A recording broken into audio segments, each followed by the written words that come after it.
that process that I'm talking about has led me to choose celebration instead of worship, and it's led me to celebrate the creation, not a creator.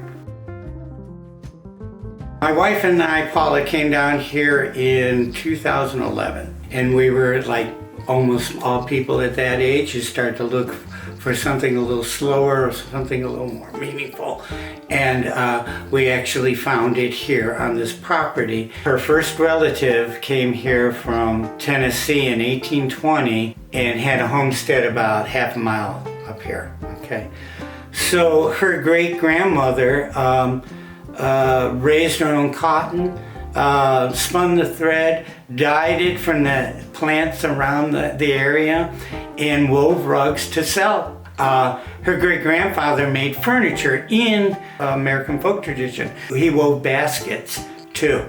So I live with this great tradition of craftsmanship in this house. So that reinforces my idea that I call Drawingcraft. William Morris's idea was that the distinction between high art and low art is a fallacy, and that it was invented during the Renaissance so that artists could get better prices for their work. During the Middle Ages, craftsmen and artists worked together, and we saw that idea rejuvenated in the 19th century with the utopian communities in England and in the United States, where a potter would work next to a printmaker, next to a furniture maker. A lot of illustrators and designers my age, my generation, really rebelled against the digital revolution. They really did. Loss of craftsmanship, you know, where's all the...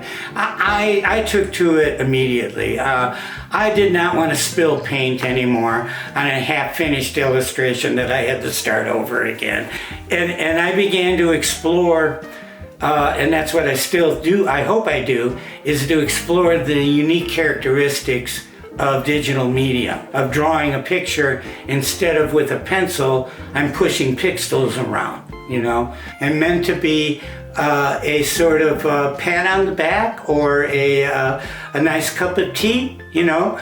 I really believe in Matisse's quote that art can be like an old armchair, you know, where you can relax and rejuvenate and restore yourself, and do that in a real small way with my artwork. So that's what I tried to do there. So you know, I remember after moving here in 2011, we both took the Master Naturalist course through the University of Illinois Extension Service, which gave us a real educational foundation of what we were doing, so we kind of knew what we were looking at. We came here with a lot of outlandish misconceptions of what nature was and what we could accomplish here. What happened in the course of that time, in living with the land, finding out about the land, working with the land, is that you begin to develop a relationship with the life that lives on your land. It becomes a sense of family in the end, and it becomes a sense of kinship. It's more than just loving something, it's feeling that you're part of it, you know. That evolved into a call to protect it. So this land became a home in a true sense, not just because I live in the house. It became my home because I'm part of a community on this land. You can come to nature like I did at first here, thinking I am, you know, going to save this place, my God complex, that I could control what's going to go on here. Or you can come to this place and with a book of poetry in your hand, and you can feel much smaller than the place. You feel so humble and small. But if you come as part of a family, as part of a community, then you feel just the right size and you feel okay about yourself.